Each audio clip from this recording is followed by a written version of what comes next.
On the outside looking in, and I wanna be back on the inside. I don't wanna be left on the outside, all alone.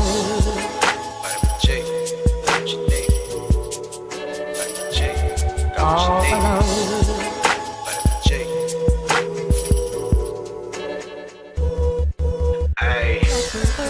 Rockin' with beats, discussing the heat in the streets. Take over the west and the east. I got what you need, a dose of this vitamin G.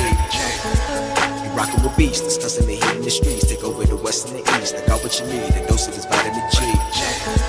You rockin' with beats, discussing the heat in the streets. Take over the west and the east. I got what you need, a dose of this vitamin G. Rockin' with beats, discussing the heat in the streets. I got what you need, a dose of this vitamin G. You rockin' with beats, discussing the heat in the streets.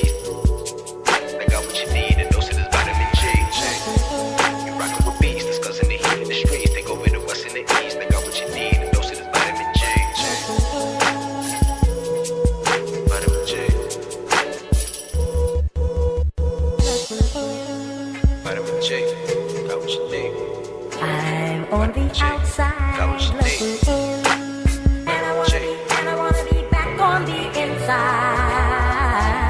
I don't wanna be left on the outside, all alone. Vitamin J, got what you need. Vitamin J, got what you need. All alone. Vitamin J. Discussing that heat in the street, and we got just what you need on Vitamin G. You rockin' with beats, discussing the heat in the streets. Take over the west and the east. I got what you need, a dose of this vitamin G. You rockin' with beats, discussing the heat in the streets. Take over the west and the east. I got what you need, a dose of this vitamin G.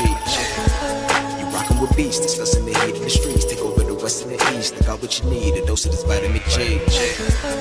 Rockin' with beats, discussing the heat in the streets. I got what you need, a dose of this vitamin G. You rockin' with beats, discussing the heat in the streets.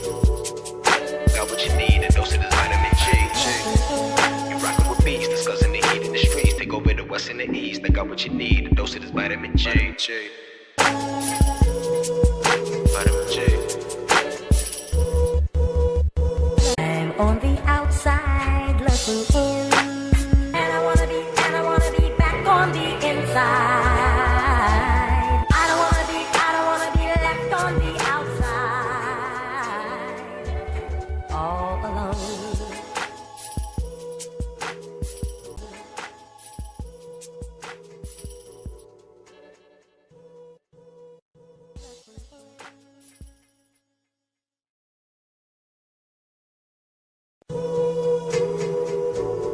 I'm on the outside looking in, and I wanna be back on the inside. I don't wanna be left on the outside, all alone. Vitamin J, got what you need. Vitamin J, got what All you need. alone. Vitamin J. Ay. You rockin' with beats, discussing the heat in the streets. Take over the west and the east. I got what you need, a dose of this vitamin G. You rockin' with beats, discussing the heat in the streets. Take over the west and the east. I got what you need, a dose of this vitamin G. You rockin' with beats, discussing the heat in the streets. Take over the west and the east. I got what you need, a dose of this vitamin G. Rockin' with beats, discussing the heat in the streets. I got what you need, a dose of this vitamin G. You rockin' with beats, discussing the heat in the streets. I got what you need, a dose of this vitamin G. You rockin' with beats, discussing the heat in the streets. Take over the west and the east. I got what you need, a dose of this vitamin G. Vitamin G. Vitamin J, got what you need. I'm on the outside looking in, and I wanna be back on the inside. I don't wanna be left on the outside, all alone. Vitamin J, All alone. Vitamin J. Hey, fight all round. Proud coming, man. Yeah. Town, tell no duck when they hear that sound. How they gon' come up now? Heavy as the head that'll wear that crown. I'm going pound for pound. And it's now, cause my drip right up the seat. How could it be? Give me a couple of rounds, cause I'm a beast when I'm on vitamin G. You see this start crumbling now. Mind struck, start mumbling now. Get the gist, I ain't reaching for cloud. Plot twist, I'm the one with the keys. Clock glitz, know they look how I freeze. Different continents, I be torn. We living life, making yours look boring. See, we win at the end, it's a spoiler warning. Cause I keep heating up, I might blow the whole planet. They calling me toxic like global warming. But they keep tuning in once again and again. I'm the one at the top, just to form a warning. Narrow entertain the groupies. Habanero if you come pursue me. But I hop on the game, too busy rolled up whenever my girl getting moody. Link up with the gang, we all go insane. Catching them bills on the duty. I'm in Stixie, I'm locked in. Bought a box, I was like 10. Back then, used to box, nowadays they ain't throwing hands. Mama said we got more advanced. One thing about me, I adapt, bought a Glock fin. Keep me safe from the block in. The game kept me off the block. Ain't got flex about looting my Ruger. I can shit on you with my computer. See my graphics card costs more than your damn job can afford to pay you. And my monitor, big as hell, detail, so I can see when I spray you. To reload the clip and record the clip is go all say to that SSD. Know a whole lot of trill game heads like me when the C tune into that VGP.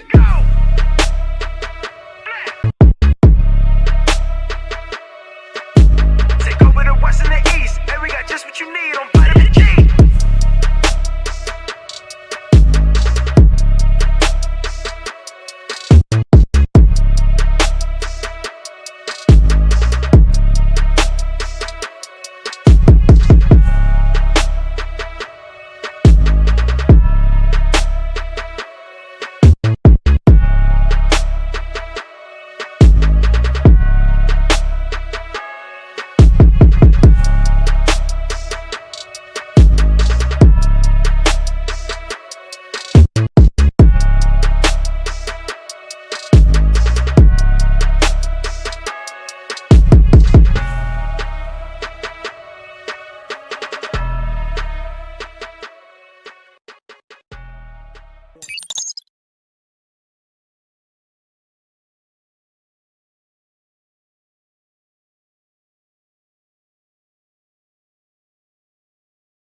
Boom.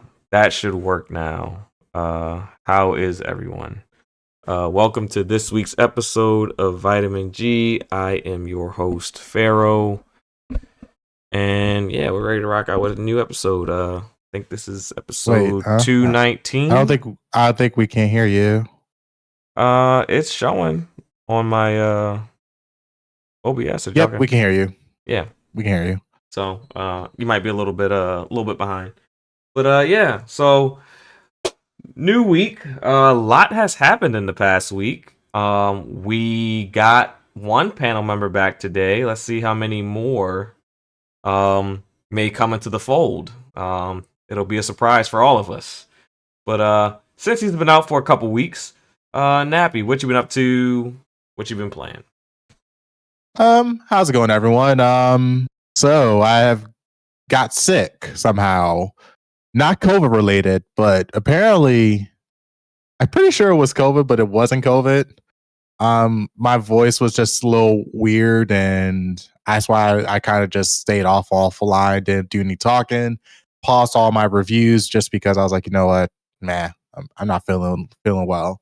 But besides that, I've been doing good. I've been, of course, gaming. I have now completed the main story of X Primal, which is an interesting for a live service game to have a story to it. And some of the gameplay elements of that game, it's really good. It's just you got to play it to experience some of the good parts of it. Yeah, I was going to say, now that you actually finished it, what rating would you give it? Because I know reviewers were kind of hard on the game.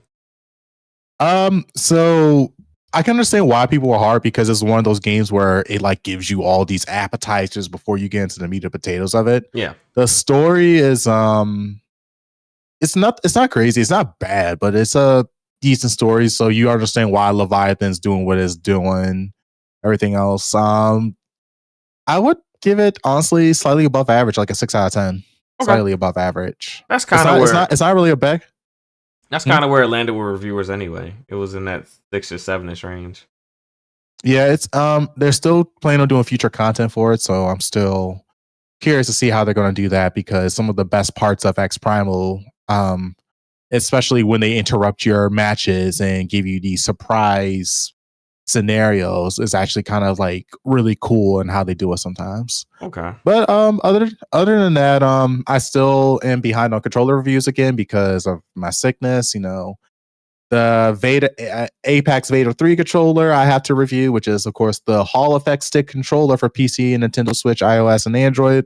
That is the big goal. And apparently GameSir came out with another controller that has Hall Effect joysticks and a low input latency that works for PC, Nintendo Switch, iOS, and Android, which is their GameSir Cyclone controller, which is around like a $50 controller. But it seems like we're getting a lot more Hall Effect joystick controllers because enough of you gamers have been complaining about stick drift.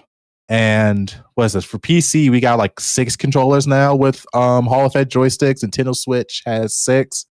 Xbox has their one official controller for Xbox with Hall Effect joysticks. And PlayStation is soon later about to get their $200 wireless controller with Hall Effect joysticks by Netcon.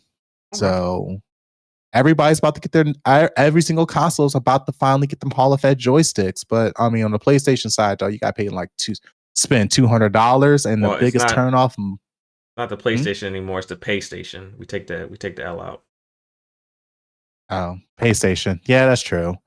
Well, the PlayStation, you finally get a controller with Hall Effect joysticks. The only downside is the button layout is Xbox layout. That's kind of better for me. That's better for me. I'm not a fan of Sony's layout. I don't like. I think the D-pad and the analog should be switched out, personally. I mean, honestly, that is a really small price to pay for a wireless controller with Hall Effect joysticks on a PlayStation 5. I'm surprised Sony even let that pass. Because if Xbox would have made this controller wireless, there will be no reason to buy the Xbox controller. You could just buy this.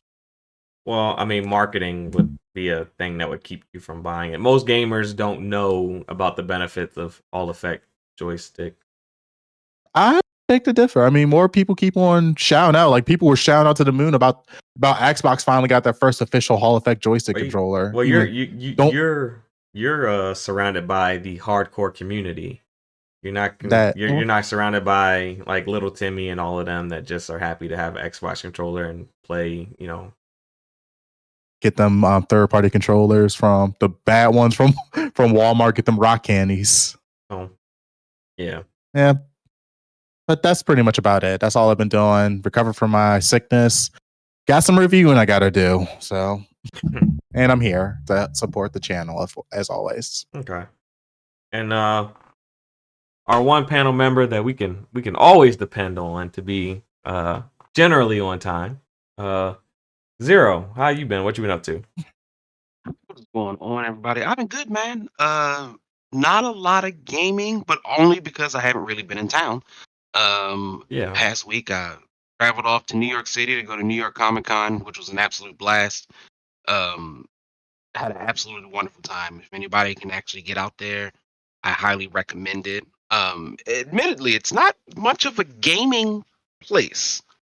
But it's something that a lot of gamers would like to be at. So I want to give you an extra time to just kind of flesh out what your experience was like at New York Comic Con, because I know a lot of gamers would love to be there. And they had like a Final Fantasy panel there, so they had some gaming events there.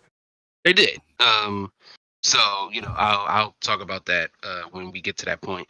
But otherwise, man, just sort of finish Sea of Stars. So that's excellent, which is again just a wonderful little game. I'm gonna try to go back and do this one thing. They have this sort of like mini game. I don't know how I would describe it specifically, but it's a little mini game that I want to get all of the stuff for. And there's some stuff you have to do extra sort of post game. Other than that, waiting for Friday. It's Friday, right? Yeah, Friday to drop. I'll be getting Super Mario Wonder first, so that will be sort of my game to play, and then I'll jump into Spider-Man. But other than that, man, that's basically it. Okay. All right. And I guess last but not least, I'm sure someone else might show up. Probably Jubei. Excuse me. I've been fighting a cough. Kofi, How have you been? What have you been up to since I last saw you yesterday? Not so much since you saw me, but I did miss VGP last week, so a little bit to catch up on. I've currently got a rotation of 4 games. I'll start with what Reggie mentioned last, is Sea of Stars, a game that I started kind of skeptical. Then I got kind of low on it, kind of down on it, and now I'm a much higher than I was. And one of my criticisms stands, but the thing I love about Sea of Stars is the enemy variety. And as people might know, much like the Legend of Dragoon games, attacking requires you to, press X at a certain pattern to successfully attack or to do additional damage. But that also applies for defense in this game. And so, learning enemy frame times, analyzing the enemies, it's not a mindless game anymore. If you don't want to get downed or get a third of your health taken, you're going to be watching each individual, and you'll start to notice as the scenery changes, there's quite a bit going on in terms of enemy variety, and I think it's one of the weak points of many RPGs. I'm looking at you, Tales of Arise. So it's nice. It's nice to always be like, "What the heck is that?" Oh, it attacks like that. That is not what I expected. Some of the bosses look really great, but my one criticism still really stands: character interactions. I'll try to throw this something out so that maybe Jubei and Farah. I don't know if you guys have played it, but back in the day, we loved the game Grandia and Grandia 2. And there are other games like Chrono Trigger where there are campfire scenes, many campfire scenes. So you understand that there's probably a moment for everybody to have downtime to kind of reflect on that moment. But Sea of Stars does not take advantage of that at all. And so it just feels like everything is there except for a little bit more character depth on reacting to some of the epic moments that they're looking at. Even Reggie, I mean, you were so right. I thought I was like approaching 40% of the game. I was not approaching 40% of the game at the time we last spoke, like 2.5 weeks ago. So now I'm probably approaching like maybe a 40%. And of course, there was a big moment. I was like, "Whoa, this is happening! This is so cool!" I've always wanted a switch around like this without spoiling anything. So that was really, really exciting. Okay, the other game I've been playing, East 10. I'm about 40% according to the PlayStation 5 tracker, and it's really great. East 9 is my favorite East game. The reason I think I love East 10 so much is it has almost no similarities to 9. I mean, okay, Adol's the main adventurer. We know that it's going to be an action RPG. We know there's going to be dungeons and you collect weapons. But in terms of exploration, instead of being stuck in a prison town, you're out surfing like Wind Waker on the waves, fighting against pirates. And you're getting all sorts of different abilities that doesn't always cross over with East 9. So that's been really, really special. Instead of 6 characters, you have 2. And 2 fairly complex characters and movesets where they can at any moment do combo attacks or at any moment do individual attacks. And then they have environmental attacks. And you realize, like, for example, an enemy might throw up a bunch of there are enemies that have like earth type powers. And so to defend against you, they'll uproot earth, like roots will come up and block you from getting to them. And in order to get to them, you have to use Adol's fire power.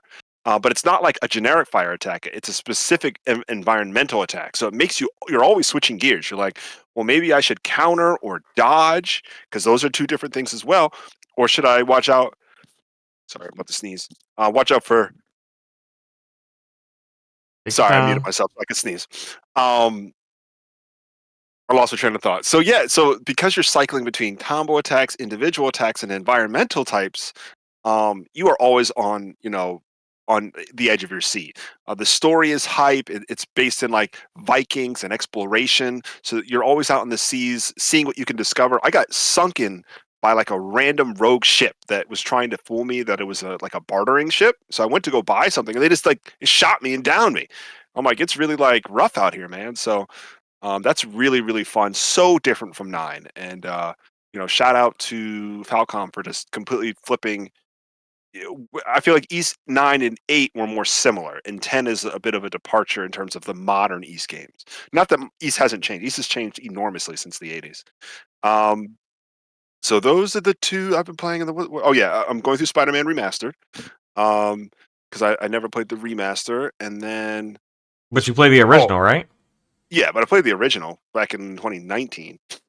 So you're just playing Um, it again with the upres. right, with the upres and doing a lot more subquests. I don't think I did. I did maybe half of the quests, like the side stuff Yeah. back in 2019. Now I'm doing basically all of them.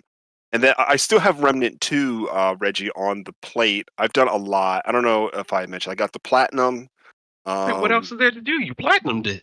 Oh, so I'm going through the hardcore run, permadeath. Oh, And in okay. permadeath, not only obviously you die. If you die, you're dead. But if you play with your friends, if you die and somebody stays at a world stone, you can revive. And here was the crazy thing, Reggie, that we found out. We were doing the trick where two of my friends would go in to fight the boss, and I would anchor. And by the way, these are new characters. You cannot use your original characters. So they're from scratch. You have almost nothing. And I'm waiting at the world stone while they're fighting the boss, and they die. And I go, all right, just revive them, go again. The second time we went to fight the boss, you know that gray wall that you step through to fight it? Right. It was gone. And all the enemies ran after me. And like we were all like in different areas of the map. This is Geisha. We're all different areas of the map. I'm like, yo, they coming after me. And you know the arrow enemy in Geisha that like disappears and then shoots in the sky? And then shoot, yes, yeah. Yo, that things was coming after me. And then the flying things would try to grab me and take me up into the sky. We were terrified because this is like 7 hours into our hardcore run. So we did not want to lose all that progress, but we made it through. And we've beaten 2 world bosses. And here's the cool thing, Reggie. There are exclusive items you get for each world boss you beat in hardcore mode that you can then purchase on your main character once you've beaten them. And there's this one ring that automatically reloads your off gun. So if you have 2 guns with long clips, it like fills up like 1, 2, 3, 4, 5, 6, 7, 8, 9. Like it's fast. Very, very useful items. So that's been exciting. So that's it. Have to take me through once I jump back on. Oh, yo, there's so many secrets. I have over 300 hours, right? I just saw something on Twitter I had never seen before. And I was like, where is this? I need to know right now. So I'll tell you more about that later. But yeah, that's my rotation of 4 games. Okay. Good stuff. Good stuff. And it looks like we had another straggler roll in, and I have it full screen, so I can't see who it is, but I will assume, being that it's a crying cowboy, that it can only be Jubei. So Jubei, how you been? What you been up to? What you been playing? I'm horrible right now. So I'm moving at the end of this week. My roommate killed the internet today, so I won't be gaming on anything that's not the Switch or the Steam Deck until Friday at the earliest. So Okay. it's great. It's real great. Super great. All right. So, I'm gonna spin back now that we're kind of done our intros. We're not going into main topics, but I kind of want to spin back to my bad, Zero, because like he said, over the weekend he went to New York Comic-Con, which is an experience that I know a lot of us would like to attend. I know most of us want to go to San Diego Comic-Con because that's like the bigger event in people's eyes.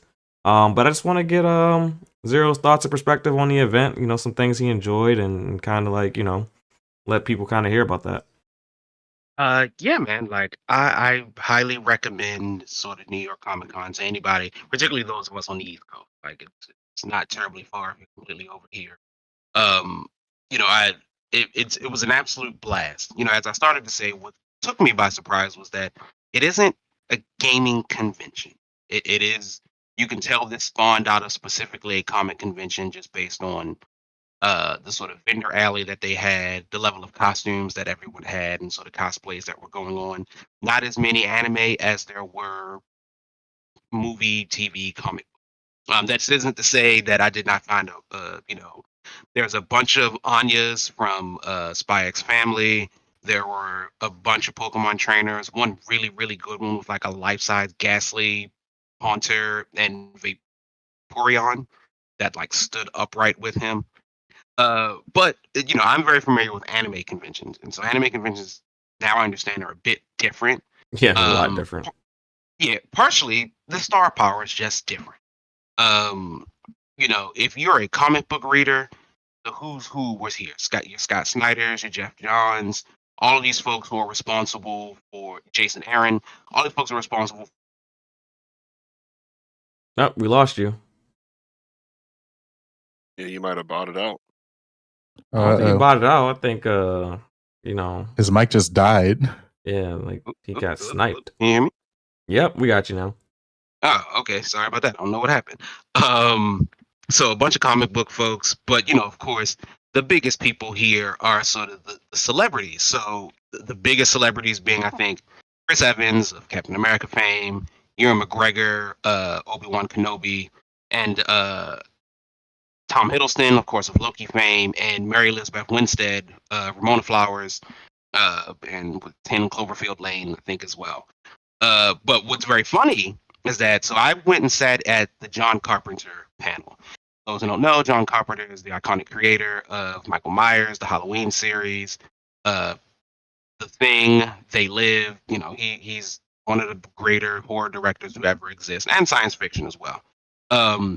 But because of the actor strike, they can't really talk about any upcoming or past projects.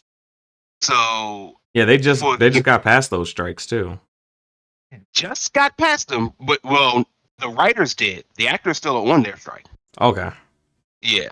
That's interesting. So, for example, Ewan McGregor couldn't talk about anything. So he talked about how to make a perfect cup of tea. And like, where does he buy his sweaters from? Like, and what's the most comfortable? Because they didn't really have anything to promote. They just sort of had to talk with people. So it was a very, very interesting con, because it's not normally like this. There's big to-dos about here's this new upcoming show and here's this other thing that's supposed to be happening. But, they're under a contract to not say anything. So I didn't get a chance to participate in the Chris Evans panel. I wish I did, because I would have loved to see what that was like. Now, this, of course, does not apply to video games. They have their own separate union if they have one at all. So unfortunately, because I only went the one day, I went Friday the 13th, I did not get to sit on the Final Fantasy Rebirth panel, of which where they announced that Matt Mercer would be the voice of Vincent Valentine in the upcoming game. So that is a bit unfortunate. I didn't know it was happening. Until I told him. Yeah, I was like, oh, really? I was like, Zero, you have one job. And he's like, I won't be there. And I was like, I won't be there. Yeah. So the con itself runs from Thursday to Sunday. Here's what I will say. Comic-Con is incredibly expensive just to go. I fortunately have people who live in New York City, so I don't have to do the whole hotel thing. But I think it was, forgive me, I can't remember when I bought my tickets. It's probably $200. I think it was maybe $200 to $300 for my girlfriend and I to go. That does not include getting down there. That does not include any hotel reservations, and that's only for one day. yeah. So it'll probably cost you upwards of $1,000 for a 4-day pass, or somewhere close to it, before you even begin to do travel, food, buying stuff. If you're gonna cosplay, meeting people. So just keep that in mind when going. It is an incredibly expensive endeavor, but I will say it's very, very fun. And the coolest thing, which sort of completely slipped my mind, is all the celebrities you run into who aren't the super big names, but are important to you. Yeah. So I saw Rikishi of wrestling fame. I saw Charisma Carpenter, who's from Buffy. Gary Anthony Williams, who is Uncle Ruckus from the Boondocks. Oh shit. It was just, they just had their own booths, and you could just get a picture with them, and like they would have a good time. Tim Curry was there. I saw a good host of popular TikTokers and YouTubers, and Twitter folks who do podcast or review sites or just anime or comic book things in general. So like I actually had such a wonderful time. There really wasn't much video game. They had a video game station, but for those who have been to Otakon, Nappy, you even went to BlurCon. Even BlurCon, I think, had more of a video game presence there than they did at Otakon. Yeah, they kind of did. For what they had, though, it was pretty big. Like, they Yeah. had their little big stations with their tournaments and stuff. Yeah. So, oddly enough, they had more tabletop games. So, if you were into cards, if you were into Catan, if you were into D&D, you could probably find anybody like immediately. But I was intrigued that there wasn't a huge video game presence, especially not compared to something like Otakon, which is just a massive room of games as far as the eye could see. But I had such a great time. Like, it was so much fun. Wound up ending the night at sort of this cosplay burlesque show, which was another sort of new experience. But it was a very good time. People dressed up as Captain Marvel, Loki, all the folks, and then undressed as such as well. So I highly recommend it. It can be a lot. Lord knows I don't know what it would be like with children. I cannot speak to my child having compatriots. I would never go there with kids. I can't imagine. And the thing is, you just sort of have to plan out what exactly you want to do. Yeah, maybe I didn't like do a lot of older panels. kids, but yeah, because like when you have kids, it's no longer about having fun for you. It's about making sure that they enjoy the experience. It's no longer a vacation; it's a family trip. And so it becomes this thing about like, well, if I go, am I going to spend X amount of money to basically stand in one place and just watch the people go by? Because you could do that. A lot of people will just come stand right by, the sort of main entrance. That's where all the great photo opportunities. You'll see all the great cosplays. I saw a giant Five Nights at Freddy. I guess he's Freddy Fazbear or the blue one. I don't know. The bunny? I guess he's the bunny. Yeah. I know Five Nights at Freddy just got a TV series or a movie. One of the two. Movie is about to come out. Yeah, I saw the preview for it. Yeah, they had posters everywhere for it at the con. New Walking Dead stuff, Interview with a Vampire, whole bunch of stuff. Unfortunately, just that stuff wasn't advertised, I think, to its normal amount of promotion because of the whole strike going on. So that means I got to go back to get a better sense of what it's really like, because this was an odd Comic-Con because things were odd with the world of Hollywood. But again, I can't say it enough. I highly recommend, if you've never gone to a convention at all, even if it can't be comic, there's Oda, there's Katsu, there's Blurred, there's so many. DreamCon now is pretty big. There's DreamCon if you're like in sort of where is it? Texas. Texas, really? It's in yeah. Texas. Well, it's been in Texas the last 2 years, and I think it's only been 2 years. So yeah, I'll just say Texas for now. Yeah, DragonCon in Atlanta.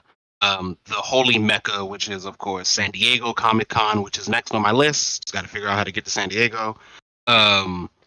But man, like I think every red-blooded nerd should at least go once. Yeah.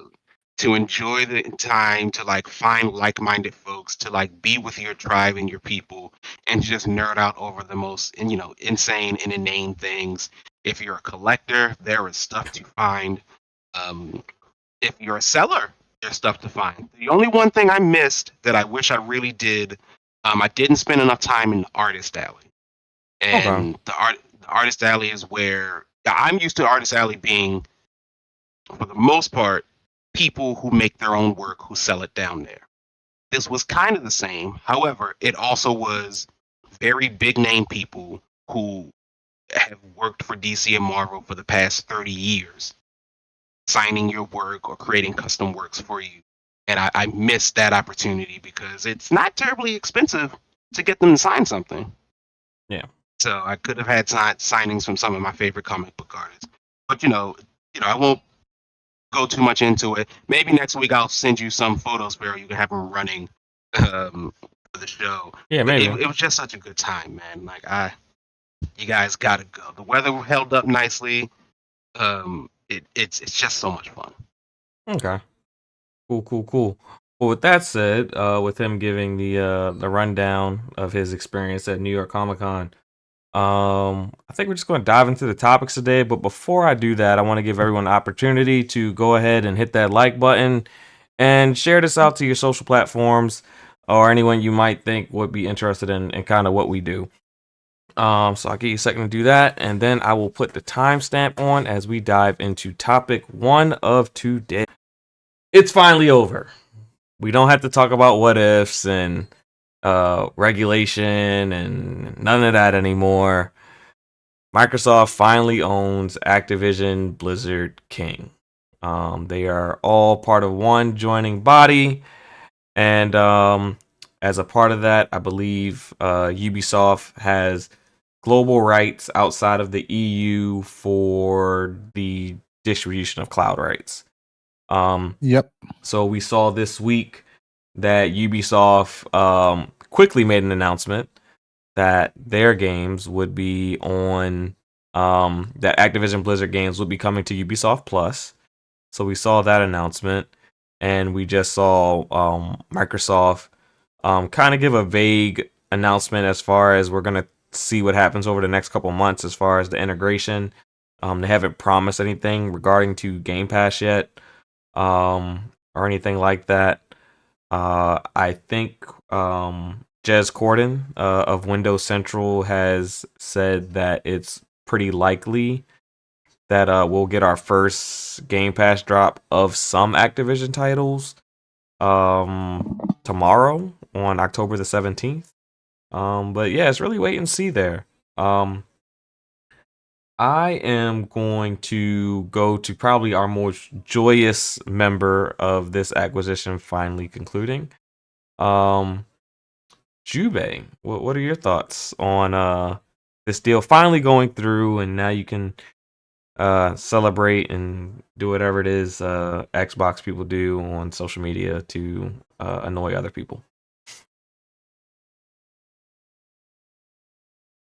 Jube?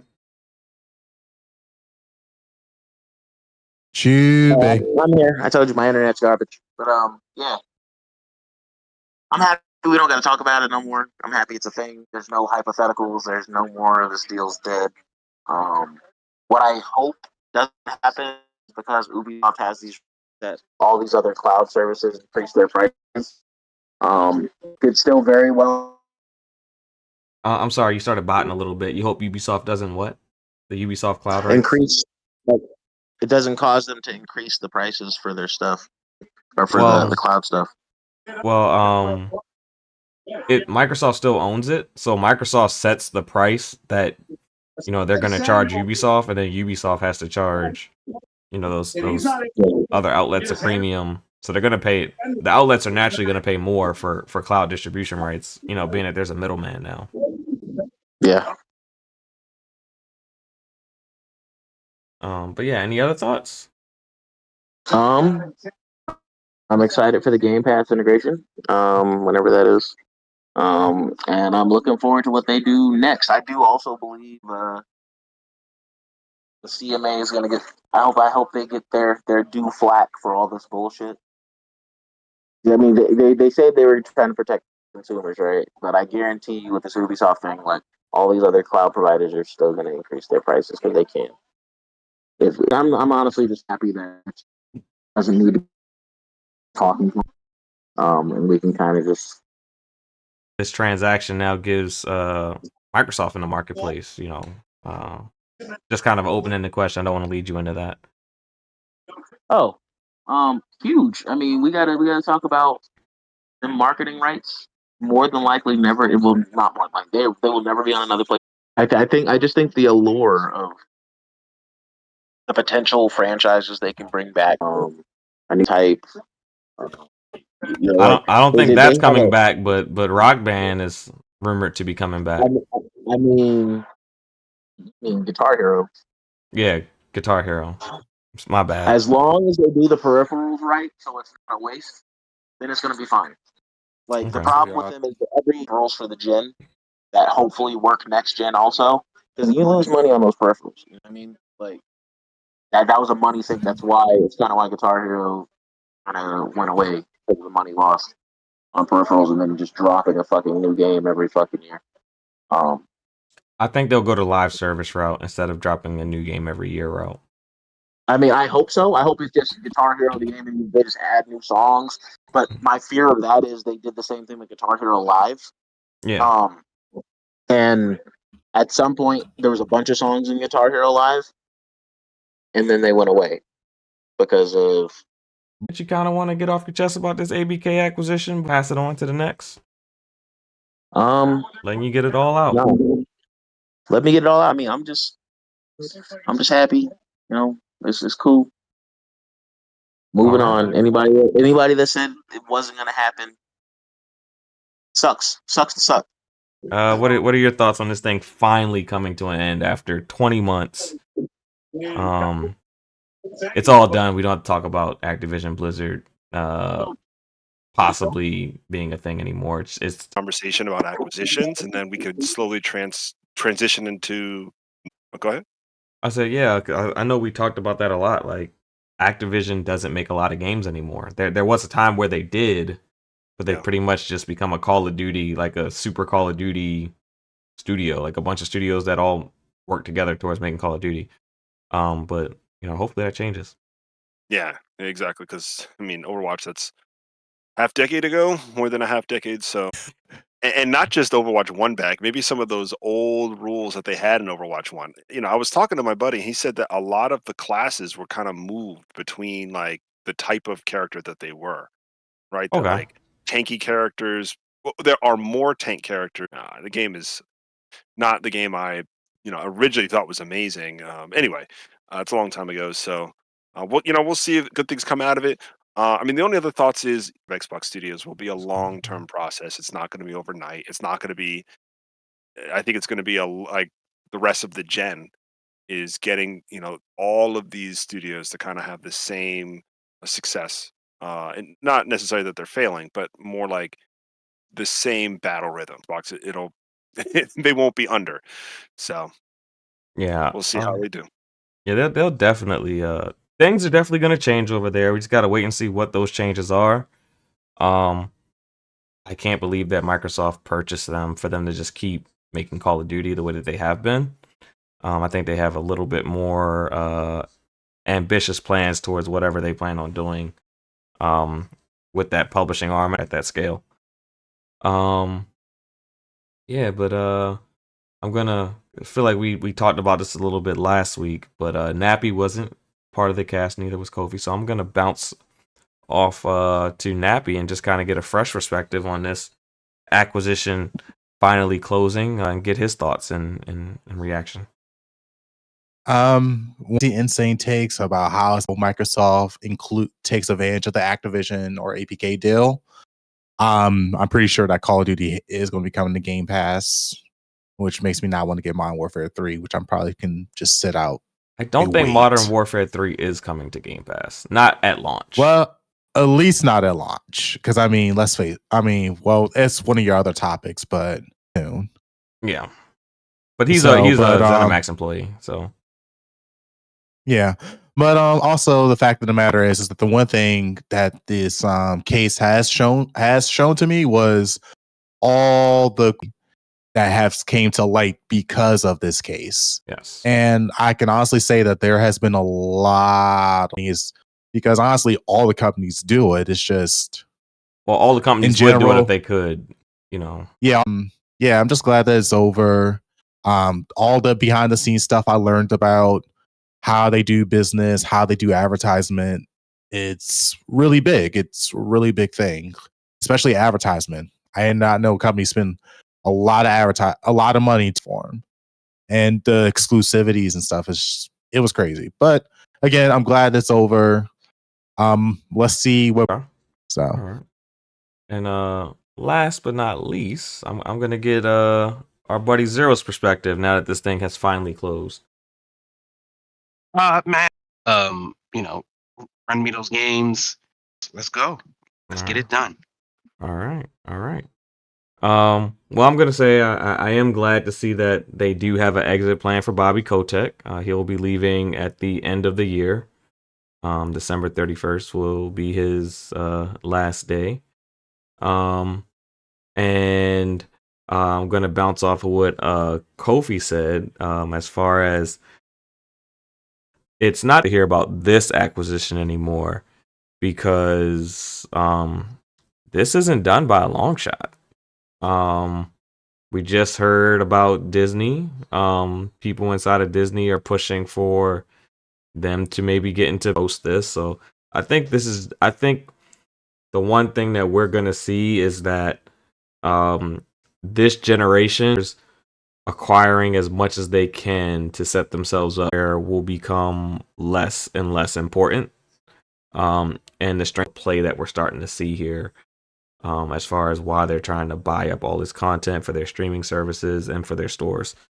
So I don't think the acquisition talk is done yet. I just think, you know, it might be done for Microsoft for a little bit because they need time to do what they're gonna do before they, you know, make their next move. But I think we're far from done. With that being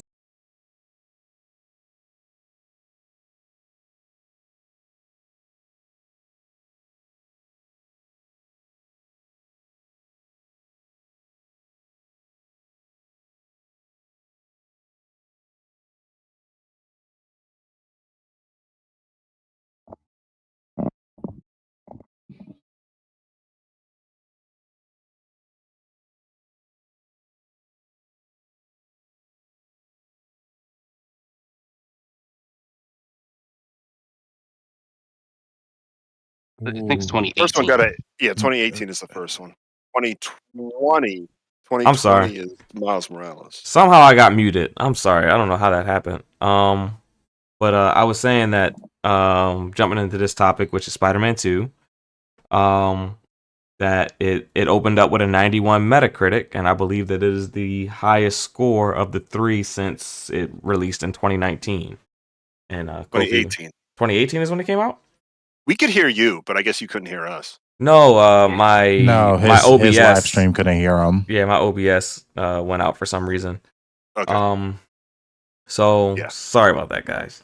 But you're right. It is the highest. 2018 and then 2020 was Miles. Okay. So it's the highest rated Spider-Man so far, and I guess we're gonna just spin around and get some reactions. Being that I asked you, Kofi, how are you feeling about this possibly being the best Spider-Man to release out of this trilogy so far? I'm actually pretty excited. To be honest, just overall as an IP, I think you might agree with me, Farrell. Spider-Man has never been a top superhero overall in terms of like if I were to list my favorite superheroes. So when 2018 came out, I'm like, this is a great game, but I don't necessarily love Spider-Man as a superhero. Yeah, he's not this top tier superhero, but at the same time, his limitations are very favorable towards a video game. Yes, absolutely. And this has nothing to do with the technical expertise that Insomniac has put into the game. I'm talking about the Spider-Man that at least I've played. I think the combat is wonderful. The presentation is great. Some of the attention to detail with the combat. Again, I'm talking like the OG 2018 release and the remaster, Miles. So when I originally saw the trailer, I saw the very first, I think it was a state of play trailer for Spider-Man. I said, this looks really, really good. But I wasn't like 10 out of 10 hyped, mostly because of my bias of other superheroes I'd rather see on the front stage. I will throw out there that I do have a dream that one day there will be a Doctor Strange superhero game where you can use portals to transport between realms and do all sorts of crazy stuff. But that's a pipe dream that probably will never happen. That's a dream. That's probably a generation away. I'd say Raft's Rift Apart exists. I mean, Lords of the Fallen. I still think that's interesting that you say Lords of the Fallen. Yeah, because Lords of the Fallen does kind of have a take on like jumping between what you see and what you don't. Right? Is that what you mean? Yeah. The Ratchet. What was it? The Ratchet and Clanks and Rift Apart. That's true, and that's what I would love to see. Like gameplay that has you going between I don't know, inside of like a city building and then like being out in like the brisk winter of some tundra, and you have to like go between them. Like that would be like the next or a step in terms of like moving assets, between whatever RAM and all that stuff. So, anyway, that's a whole sidetrack. So anyway, the most recent trailer I have not seen, right? That one had a ton of spoilers. I'm not about that. But the one I saw, I think was at the most recent state of play. And I was made more excited. I went maybe like on excitement levels. I went from a 7 out of 10 to like an 8.5 out of 10. I was like, oh, this is looking really good.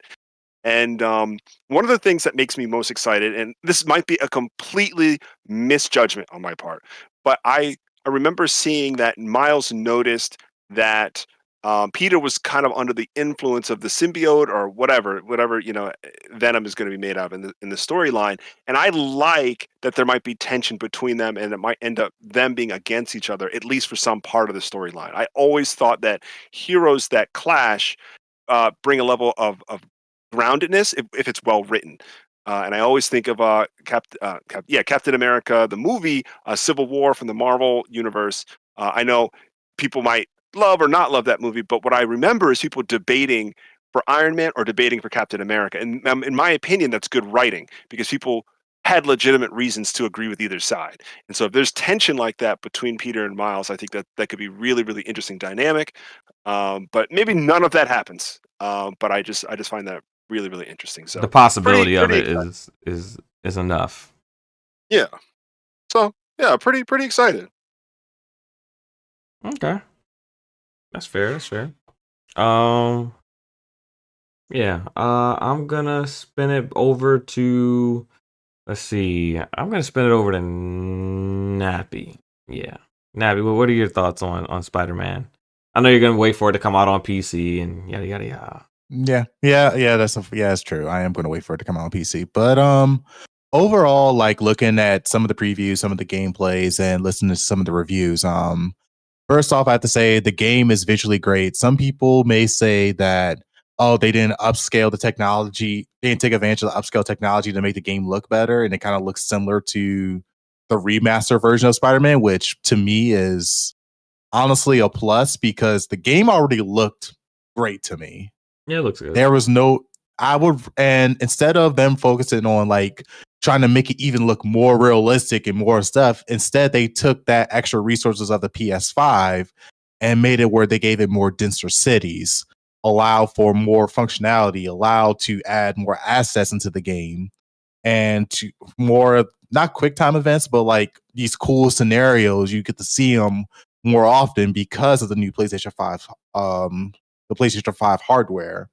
And I really do like the fact that they have taken advantage of basically taking advantage of the hardware that is given to them to basically make their city more alive. Looking at some of the like review game footage, and it's actually really cool that they kind of add the wingsuit. Some people may not like it too much because they feel like it's starting to turn from a Spider-Man game to a Superman game because the wingsuit you get extremely early on in the game, but it's really nice for traversal. But it's your option to use the wingsuit as much as you want, or just the web swing is up to you. Yeah. The story wise, I could tell by some of the scenarios because Spider-Man story has been told so many different times. We already kind of know how Spider-Man goes, and especially with the symbiote and Venom, and we already know how that story goes on. But it was going to be interesting is some people say like just keep an open mind because it's the way how they deliver the story and deliver the climax moments of the game, which people are saying like just sit back and just play the game. You trust me, you will love the way how they tell the story. Also, there is also going off what Kofi said, you kind of did notice that we got two Spider-Mans that are active in one city. Each of them, it's cool because you can see like each of them being Spider-Man and each of them facing the same problems, but they solve it in their own unique way with their own unique little supportive family. And you could definitely see when Peter got the Symbiote. got the Supio suit. Yeah, that there is some lines of dialogue that some players did show that like Peter gets pissed off more at Miles when he fucks up, or just when he's just pissed off in general when someone just gives him a bad day or just steps on his shoe or something. Mm-hmm. So overall, I do think that this is what fans were asking for another Spider-Man game with more assets, a lot more to do, and I guess I can't say really a new story, but more so it's just more Spider-Man with extra stuff with new things. And honestly, this is probably going to be one of the first ones where you actually can even switch between Miles Morales and Peter Parker, which I mean that's a plus in my book. So yeah, I honestly think that this is Sony's like bread and butter. I don't know if this is going to be game of the year because I mean everyone's just hyped for the new Spider-Man game. I mean, the Spideyverse is doing extremely well. I mean, you literally just had the movie like 2 months ago No, that was like across the Spideyverse that 6 months just ago. like 6 months ago. Yeah, something like that. Yeah, Dang. it's been a while. Dang, time flies. Yeah, it does. But yeah, but man, right now Spider-Man is on top of his game as far as marketing with movies, video games. Like, yeah, I can see why everyone's excited. Almost makes me want to get a PlayStation 5. Almost. All right. And I'm gonna bounce down to Zero. Zero, what are your thoughts on the early? So I got one more thing. Oh, go ahead. Can I say one more thing? Right, I forgot. Also, kudos to you, Sony and Insomniac, for allowing ray tracing in all 3 of your performance modes. That is actually extremely impressive on a PlayStation 5. That's all I gotta say. All right. Zero. What is your reaction to seeing these early review scores for Spider-Man 2? I can't say I'm terribly surprised. The first 2 games were pretty awesome, and the third one looks to be the sort of icing on the cake of this whole trilogy of Spider-Man games. So, good on Insomniac and good on PlayStation for getting everything out. The console war sort of poked the bear in me. It's like it still came in lower than Tears of the Kingdom, but hey, we might have do anything with that. That sometimes it'd be like that. But I had no doubt in my mind that this game would be just as good or much better than the first 2. And I think the combination of Peter and Miles, which they've been hinting at since the first 2 games, really sort of brings it home. It'll be very fun to see Peter and Miles's interactions, and Peter's slow descent into sort of rage and anger once the symbiote begins to take over. But when you pay attention to those little things, that's what really I think sells those games. It's the small stuff that makes them feel like a whole experience. Like, if you do fast travel in this game, it's them getting on the subway, which seems like the most Spider-Man thing to do, which is to hop on the subway and take the train down there instead of web slinging all the way through. Or when Miles has finally become his own version of Spider-Man, he's asking Pete to teach him, and Pete's like, well, I think he's telling him something about study either physics or geometry, but it's specifically built around the idea of web slinging. It's like, oh, this is how you need to move when you're doing this. So you do have to understand sort of complex mathematical formulas to be an effective Spider-Man. I think it's absolutely funny that MJ does a failed Akira slide, incredibly hilarious, fun in joke. The MJ sections look to be better, although I've never had an issue with them in the first game, but they seem to be, a bit better. And this is on top of, we know that we've got Venom, we know that we've got Craven. I am sure that a Goblin or 2 will show up, and they say that there's more. So who else knows from Peter's Rogues Gallery, or maybe even Miles's Rogues Gallery, who's going to sort of appear in this game and be a part of this. So, I look forward to it. It is definitely a contender for Game of the Year. I think it still has a really, really difficult hill to climb to win. But I definitely think it's 100% a contender. It's in that list. Strongest video game year in a long time. So yes, it's in a long time. That it loses is not, to me, would not be a knock against how good this game is. It's just that it got a lot of really good competition to stack up again. So that's going to be really, really difficult to do. Yeah. But yeah, man, I can't wait to play it. I probably won't be really getting around to it until probably sometime November, depending on how long Wonder sort of takes me to sort of go through. But I look forward to playing it. I can't wait to dive into it. It's going to be a really fun game. All right. And last but not least, Jubei, what are your thoughts so far on Spider-Man's early reception? I can't say I'm surprised. You know my stance on this. I don't see how more of the same gets rewarded with a higher score. I get it. There's some cool shit going on, but they get to reuse assets and this, that, and the third. That's not a problem. That's okay. It's all good. We're good. Outside of the actual reviews, I mean, I'm gonna get the game, so I'm not tripping on. I played the other two, got all the trophies for those. This is not gonna be an exception to that. Um, I don't know. I mean, Insomniac is literally carrying PlayStation right now, which is incredible and incredibly sad. I wonder how they. I wonder just how long they're gonna be able to keep this up. You know what I mean? Well, they. I mean, now that they're done with this game, I would assume that it's all hands on deck for Wolverine. So you might get that So we're getting more 2025 here. April We'll see. 2025, like April May, like between April and February, I'd say 2025. What else they got coming out? Not Insomniac, just in general. We don't know. Let's see. We know about Jiggly Cheeseburgers, and we know about Marathon, and we know about Concord, and we know Haven has a game that's like what is it? That's called Fair Play. Yeah, that game. We know about that. Let's see. But we don't know about oh, them. I mean, we have a conceptual idea about Fair Play. Concord, we don't know much about. Other than it's probably going to take place in space. And Marathon, I didn't play the old Marathon, so I don't know much about it. But I mean, I'm sure it's gonna have some similarities to the original Marathon that Bungie did. Let's see. Ghost Runners 2, Alan's Wake 2, but it's not. Alan's Wake 2 see. comes out, I think, next week, right? Or comes out this week? Banishers, Ghost of New Eden. Interesting. I forgot Of course, about that Mono- game. But that game. Avatar Frontiers. That's not. Are you they're looking at not what else is coming out exclusive. this year?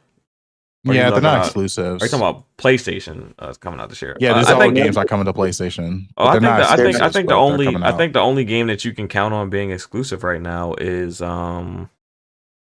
that's kind of like in the Sony format is Rise of the Ronin, but that's like a second party deal where they own the IP, but a third party studio is making it. Exclusive's exclusive. Yeah, so I think that and Wolverine are probably the games that we know of that are closest to release, and they have Helldivers. Final Fantasy Reaper. Oh no, never mind. That's next year. They got pushed back. Actually, Yes, that's February 29th. It didn't get pushed back. It just got it. That's the first time it got announced with the actual date.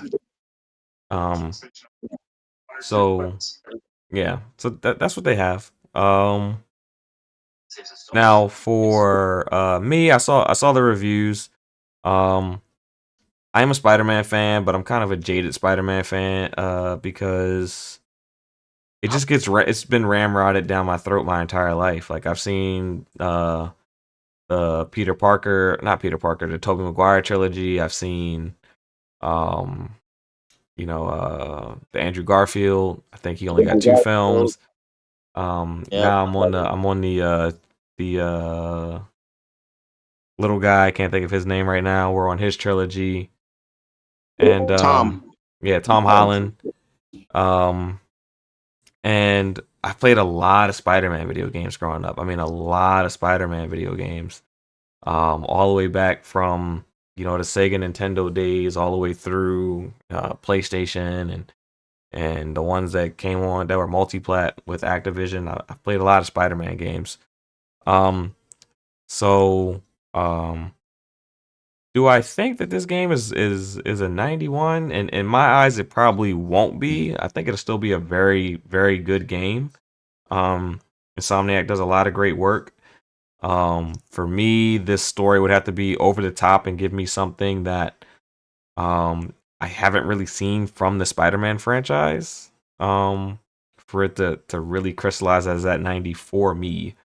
Like as a Spider-Man fan, the Miles Morales Spider-Verse is probably the biggest breath of fresh air I've gotten from the Spider-Man franchise. In my lifetime, because it's just been the same repetitive loop of, Uncle Ben and now Aunt May had to die in the most recent one. But it's like kind of like this same repetitive loop. I'm very, very happy that we didn't get that loop in Spider-Man when it came out in 2019 on console. I'm glad that he was already kind of mature at Spider-Man. I was excited about that. But yeah, I'm looking forward to it. But at the same time, I'm like, y'all got to do something new with Spider-Man because we kind of keep getting like we need like a new villain or something. Y'all got to make up a villain that's like not in the comics or something like that because I've seen like everything. I've watched the shows, I've read comics. Spider-Man has been everywhere. It's been a very big a part of my childhood and even into my adulthood. So definitely looking forward to the game. I think it's gonna be great. I am excited to see Venom be in a video game again. It's been a very long time since we've had Venom in a video game. So I'm hoping that he's in it for an extended period. Like maybe like 40% through the game, Peter Parker loses the symbiote and we get Venom and we deal with that type of conflict. Because I say 60. I say 60 to 70. Based off of what characters they showed off, and I already have a good idea of who's going to be Venom. I mean, I'm a big fan of Venom, and I think the reason I'm a big fan of Venom is because he's that character that has always been ever present, but even like in the cartoons and stuff like that, he just never got a ton of time, a ton of screen time. So you got to enjoy him for a little bit, but not enough that he overstayed his welcome. So I enjoyed the 2 Venom movies. Neither one of them was great, but I enjoyed them. So I am looking forward to seeing Venom in Spider-Man 2. That's probably the thing I'm looking forward to the most. I'll say that much. Anybody else have any other things they want to contribute to the Spider-Man topic, or are we just moving on to topic 3? I hope the DLC is good.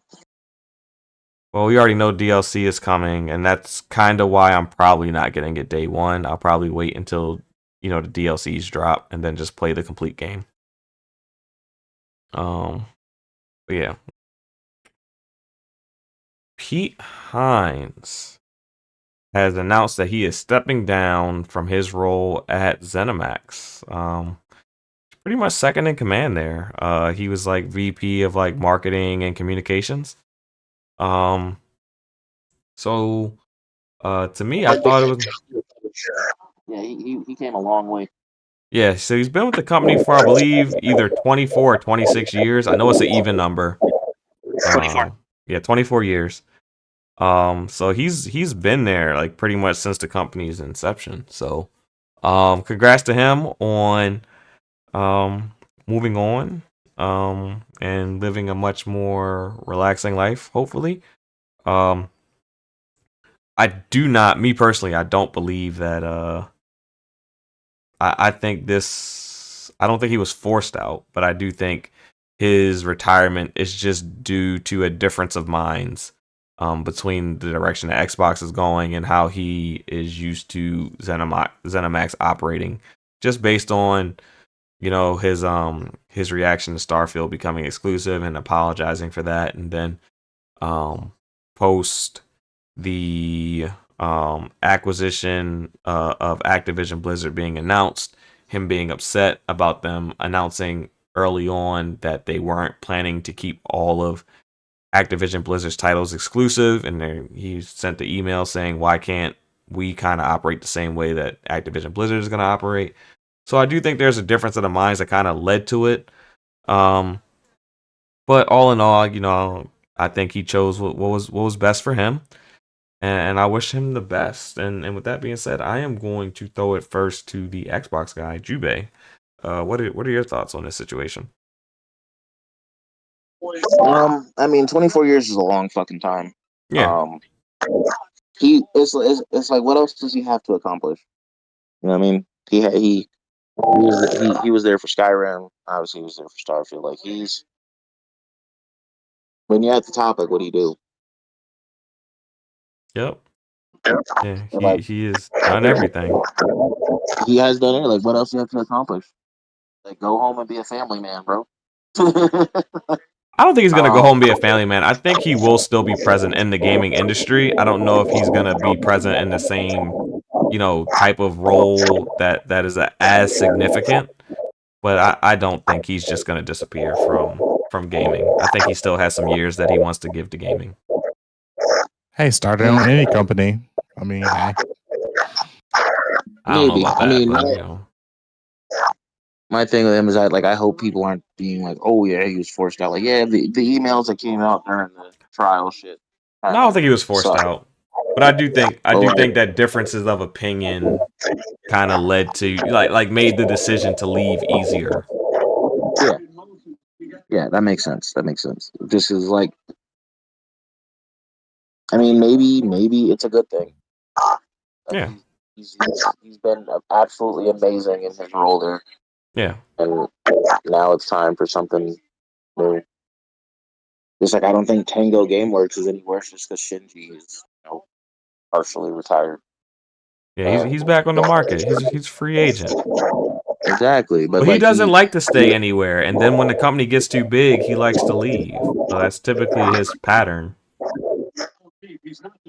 yeah, that So studio's in good hands, and the game that they dropped this year had nothing to do with him. So you know what I mean? Like I think that was like the other push he needed to get out the door. It's like, oh yeah, see, they don't really need me. They're good. They go do something else. yeah. Yeah, I think people, they don't have to stay somewhere forever. There's other opportunities. There's opportunities for other people to grow and do things as well and kind of excel in their roles. So I agree with you, man. Yeah, like he's had a very long and exciting career. Like he can go do literally whatever he wants, whether that's gaming related or not. Like he has nothing left to prove to anyone. Nobody can really say shit about it. Mhm. Cool. I'm gonna bounce down to Kofi and get his perspective on this. I know he's been seeing departures for a while on both sides, so we haven't really got your take on this because you've been out for a couple episodes. So since you've been gone, Jim Ryan stepped down, Pete Hines has stepped down, one of the founders of Naughty Dog has stepped down. So what are your thoughts on all this taking place all at one time? Because we haven't heard from you in a while. Yeah.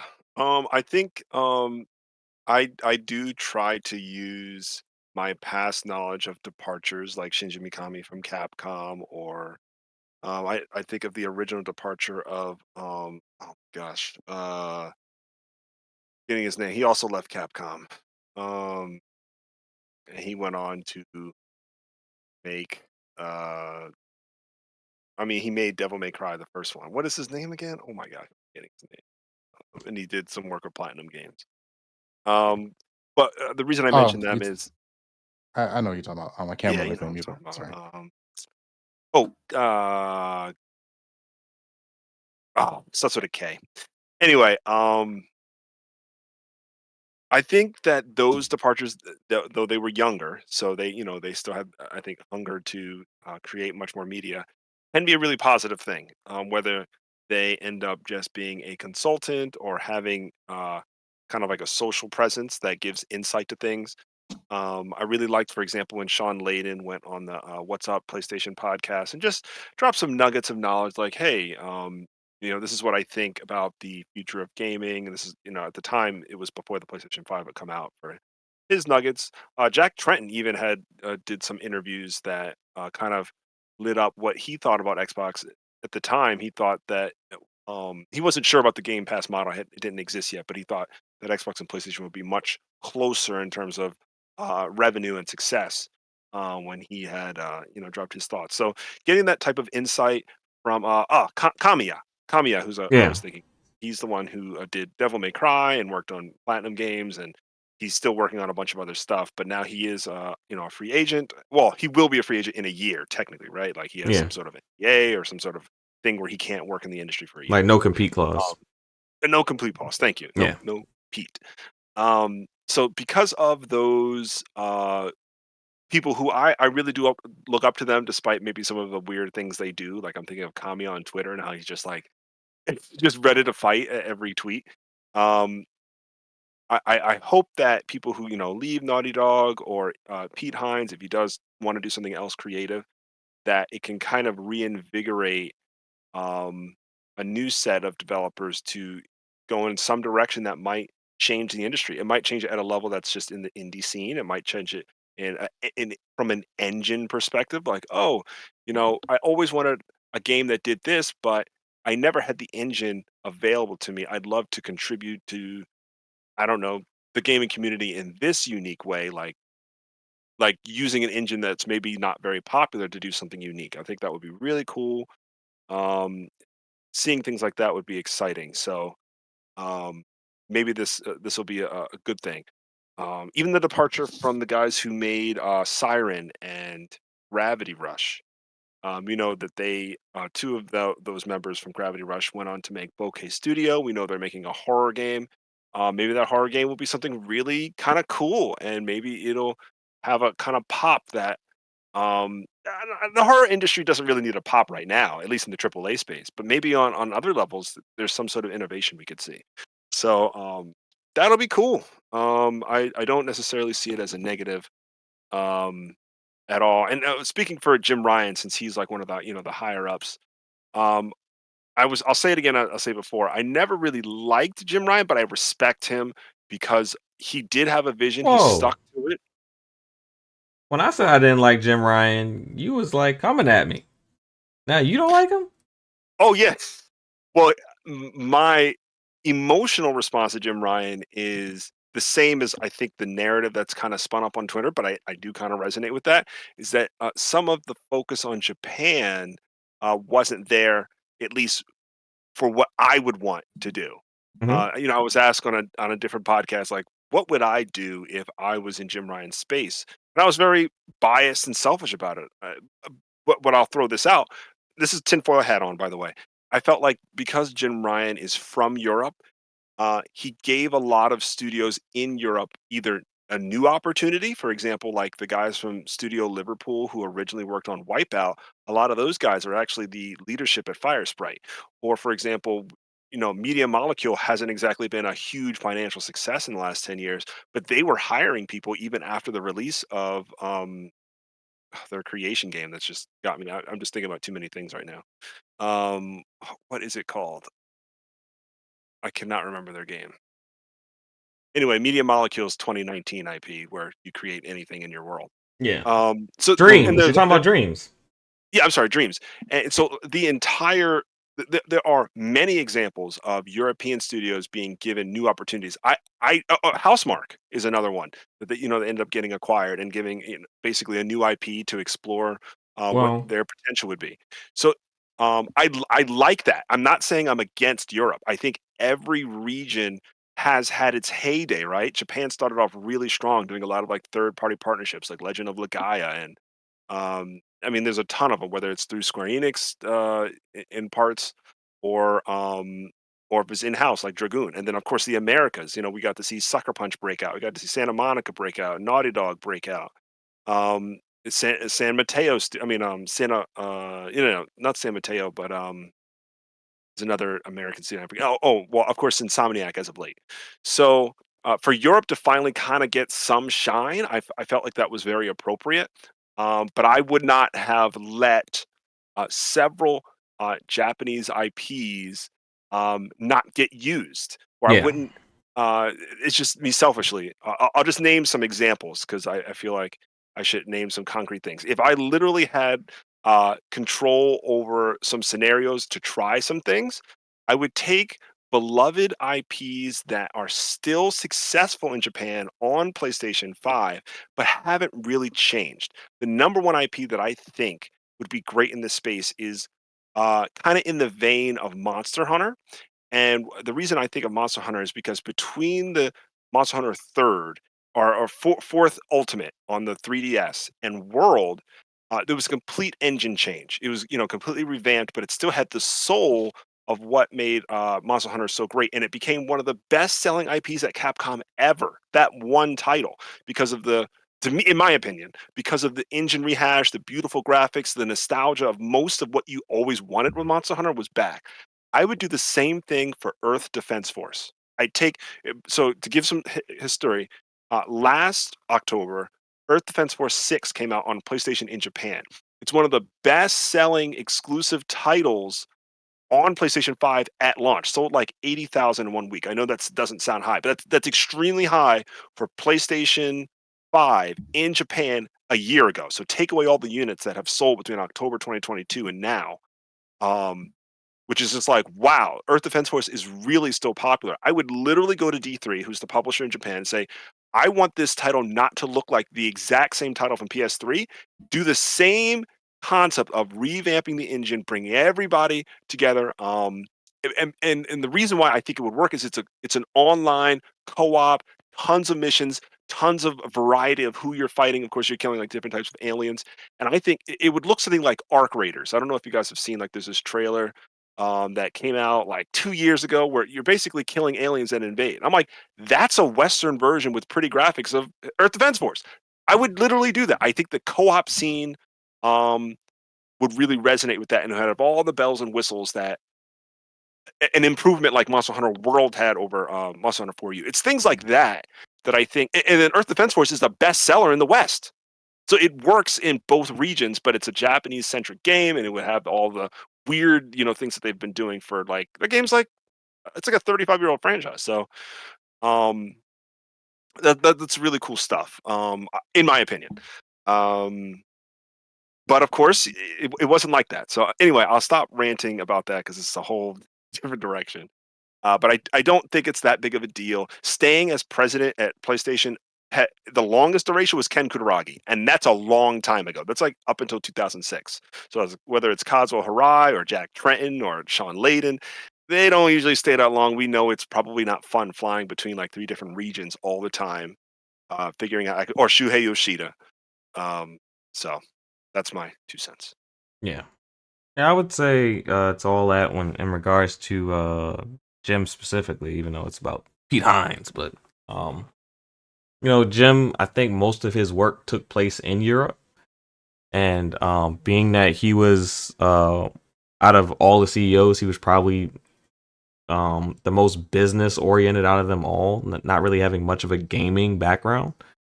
That he just kind of leaned into the relationships that he built as an executive in Europe, and just kind of leaned on those studios. And at the time that he took over, the Japanese studios just weren't performing. So as a businessman, he probably just, decided, if you're not performing, I can get rid of you. I don't really know you like I know these other studios that I've been working with in the region, whether they be first party or third party. And I think that's where we see some of these acquisitions that took place in that region come from, is just, his familiarity with those people and the working relationship that he built with them, more so than his passion for those type of games, because he wasn't really much of a gamer. He was more of, these games get results and I'm comfortable.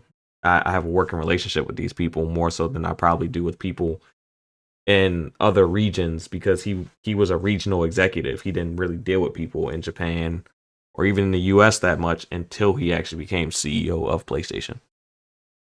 So I think that's probably kind of how we got to where we got there. Nappy,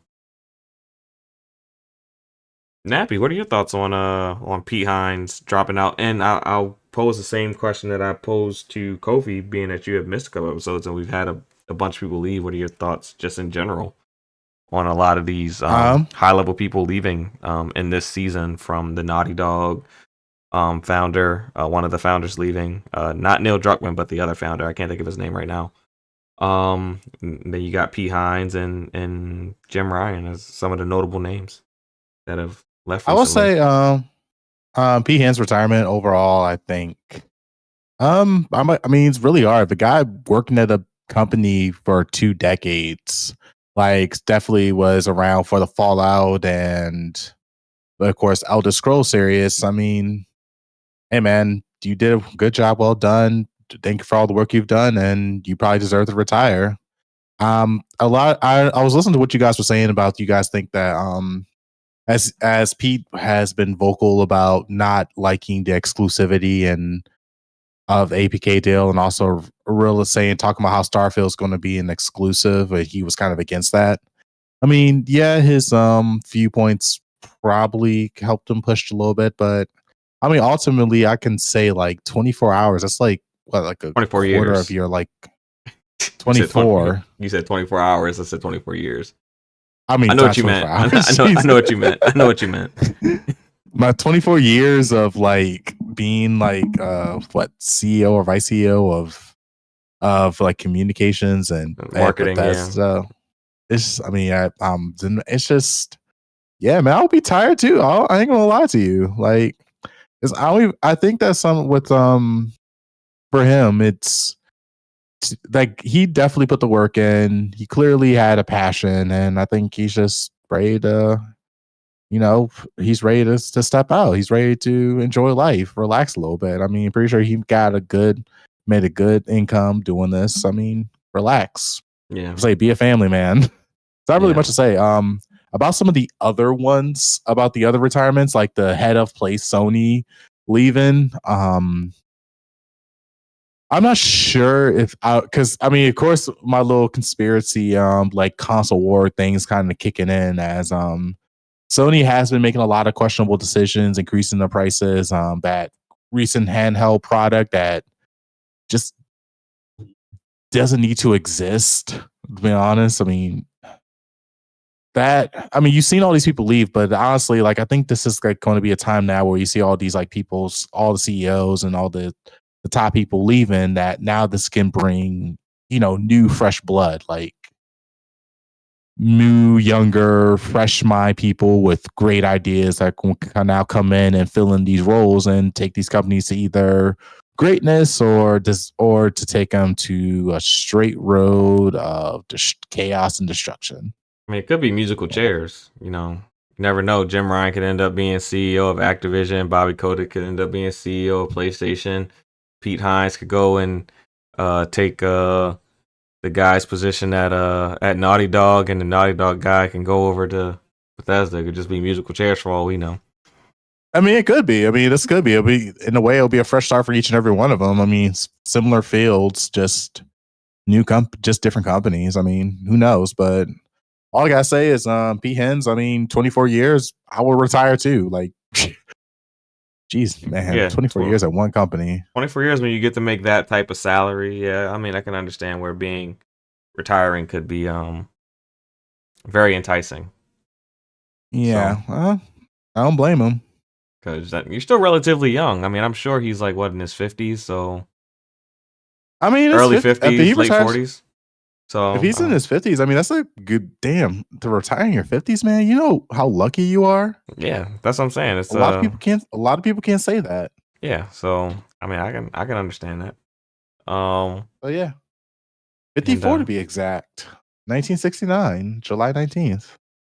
And our panelist who has been biting at the bit, patiently waiting. Zero, what are your thoughts on Pete Hines rolling out?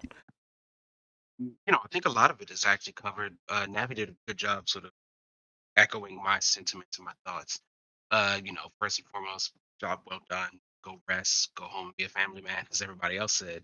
I don't disagree. It's been 24 years. Like he started at that company in 1999. I was 13 years old. Get a little closer to your mic, please. He started that company in 1999. I was 13 years old. Like, I am closer to 40 than I am to 20. So he's been there for an extremely long amount of time and putting in the work of a job that I imagine is pretty stressful and pretty high energy and requires a lot of work. I do think it's a little interesting that he just recently got a promotion last year.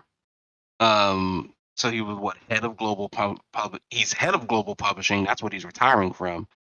So he only spent a year in that specific position, which is interesting. But overall, man, I agree with Nappy. I think what we're beginning to see now is the exodus of all of these people who effectively sort of framed a good portion of our childhoods when it came to the video game industry. A lot of these folks are joining right around the turn of the century, the 1990s to 2000s, and we were really feeling their marks. Reggie joined around 2003, I think. Pete was in 1999. I think Sean Layden got to at least the more recognizable position in Sony also in 1999.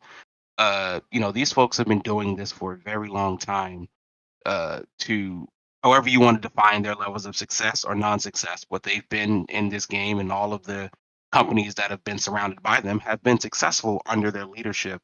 So there's no surprise to me that we're starting to see this mass exodus of folks, dog. Like, they are making money hand over fist, but also just probably want to leave and do something else, or take some time off, or figure out what else can I do, because you spend 20, 30 years at a company, like, that's the only thing you are. That's the only thing you do.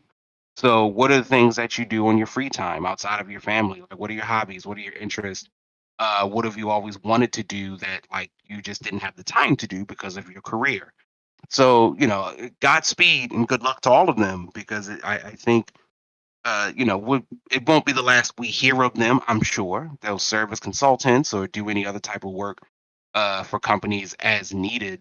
But now's the time for the new crop of people to come up, and for these new folks to now be at these companies for the next 20 or 30 something years, whose name we will know and get to know and understand from them, like Doug Bowser at Nintendo.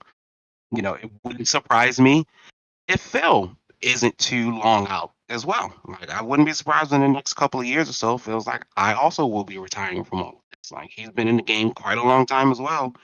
It's cool to get some new blood, to see what they're going to do, to see their position and how they're going to influence the industry. And hopefully, with the advice of their forefathers and predecessors, they can really do something different in industry to keep the industry growing and more successful. I would think Phil stays until all these acquisitions are done. So I would say, What year is Phil in at this role? I'm gonna say, can you I mean, he he started out at Microsoft as an intern. He's been a career Microsoft employee, like fresh out of college. But in this, But in a more higher position, because so did like Jim Shoeless Ryan. in there, Jim, yeah. and Jim Ryan started in Sean '87. Layden, yeah, they started like. Or excuse me, Sean Layden, not Jim Ryan. Sean Layden started Even in Jack '87. Tretton, I think he used So like I think 2015, 2016 is when Phil became head of Xbox. That's like borderline the longest. He joined 2001. Phil Spencer joined Xbox team 2001. So that's interesting. Yeah, I mean, I wouldn't be surprised if he was making games for Xbox. He was making games for Windows before they became Xbox. Like, he's always been in that role. Jesus. I wouldn't doubt within the next 4 to 5 years we see Phil. I say 2031. 2031 is when he'll start looking at retirement. Wow. 25? I don't think so. I think it's going to be sooner than that. I mean, he was born in 1968, man. He's 1 year older than I'm telling you. I think Phil has a vision, and I think he's gonna ride it out until it's complete. I do. I think that's a tough line to ride. He's a very passionate individual, and I think he's very passionate about gaming. Like, out of all the CEOs, he's probably the most passionate about gaming that we've seen in quite some time. And I think he has a vision for where he wants to take the brand. And I think also we got to factor in that he's not just head of Xbox. He's on the board of directors for Microsoft. So even while he may step away from being head of Xbox, he may still continue to be a board member. Yeah. And that's what I mean. Just at the most difficult position, just the president position, you said he started in 2015? I think it's 2015. I say like Ken Kutaragi was president for like 12 years. That's like that's long. Yeah. That's like a lot of stress. And he did it for 3 gens. He ended in PS3's launch. Yeah. Maybe Iwata was there pretty long, but I don't remember when he officially became CEO when he stopped. True. But he also died young. That's true. Oh, he took over in 2014. My bad. As president or As head of someone- Xbox. As head of Xbox. So Okay. at when he was head of Xbox, he didn't have nearly when he first took that role, he didn't really have that much power. Yeah. His boss, he had a Mhm. boss, Terry Myerson, that he reported to. It wasn't until Satya Nadella came in that Satya elevated his role to where he only reported pretty much to him. That's what, 2017? Satya came and took over 2017, 2018. Okay. So, Mhm. so yeah, it's been quite a theoretically, ride. He'd be about 10 years. So yeah, he's approaching his next year will be his 10-year mark as head of Xbox. But I think we'll see him start thinking about leaving 2 to 3 years into the next generation. That is my belief. And I think from there That's- he'll hand it off to whoever. Yeah, Sometime that's a long down to time. 7, 8. I say like first 6 months of next gen. Because I think now that this Yeah. this acquisition has gone through, this ABK acquisition, from his perspective, it's kind of smooth sailing from here. He's made it through all the turbulence at this point, pretty much. I don't know about that. There's no Oh. other acquisition that that is going to draw this much scrutiny from regulators. So anything else that they try to acquire will probably be a very Sega? smooth process. Sega's not that big. See, I don't think it's going to be external things that's the They're- challenge. I like- think it's the integration of all that you purchase and making it all work. That's Yeah. the hard part. It is going to be hard. I mean, especially the streaming This is rights to Ubisoft. Comparatively, Ugh. I think this Well, is the easy part. the streaming rights to Ubisoft is something that's out of his control. I mean, they just charge him a fee. So they charge him for the streaming, and then they pay, other licensors have to come to Ubisoft to negotiate pricing from there. So, I mean, So weird. I mean, you got to think about it. Like right now, like before ABK came into the fold, they were in a position to really release a game every quarter. So as far as like getting that release cadence down and all that other stuff, and now they have all these, like, the amount of live service games and consistent revenue they have, pumping into the Xbox brand now, from ABK, from Minecraft, from Sea of Thieves, like all these different live service games that they have on top of everything. Like, I really do think that it's smooth sailing. I think right now they're just like, hey guys, be as creative as you can be, make what you want to make and what you're passionate about. And I think I said in the podcast last week that at this point they're gonna get to a point where they're gonna probably make a game or two and it just doesn't release. Like, they finish it and they just kind of save it for when they need it. And to me, that for me would speed up his retirement, because if there's not much left to do, then the ship can pilot itself. Yeah, but like I said, I can go I don't off. think the mission is complete yet. That's why I said I think once he's done acquiring everything that he wants to acquire, once he's built it the way that he wants to build it out, and which is probably going to take another 2 or 3 years. That takes you to 2028, 2027, and then you usher in this new generation. You get those first 20, 30 games out, because they're going to be releasing hella games at this point. You kind of get that rolling. You get Game Pass to where you want it to be, above 70 million subscribers and all of that. And I think from there he kind of sails off into the sunset. I think he has a set of goals that he kind of wants to hit, and I think he has an idea of what he wants the Xbox portfolio to look like. And I think that, at this point, Microsoft is empowering him in a way that, 10, 15 years from now, we're probably still going to be talking about him as maybe the most, powerful, influential gaming CEO of all time. That's kind of the way that he's trajecting at this point with everything that he's doing and all the things that he's done to kind of change the industry and how it's working. I just don't think he's done. I think he has a vision, and I don't think he's going to be. I don't think he's leaving until that vision is complete. I think what his vision is for X. Huh? I think his vision is going to be to beat PlayStation as far as sales. Yeah, Make the Xbox the main number one console. I think he has a vision, and I think he has a legacy that he wants to leave behind. I don't think it's just a job for him. He wants to be that guy that says that I put Xbox back on the map at his lowest point. Yeah. I said, we'll see. 60 is gonna hit different than 55. I mean, but he's always lived in Washington. I mean, like it's like 60 is gonna hit differently, and this is not including any external factors about just where the world will be in 5 years. 60 is gonna hit different. I mean, this is the dude that games during meetings, so I mean, I don't think he's too stressed out during those meetings. So, still playing. I don't know about that, man. It don't got nothing to do about stress. Awada died at 55, and by all reports, he wasn't stressed out. Yeah, that we know of. Now we know of, but like he always seems to be like one of the happiest, nicest guys to show up. Some of those interviews Phil's been on, he ain't looked like life was all good to me. Well, you know, when Redfall, he wears his heart on his sleeve with all of this. So yeah, I'll say that. Redfall, I would have been sad too, man. I'll give him a pass on that one. And like, listen, there's no easy path to if you're in this high of a position.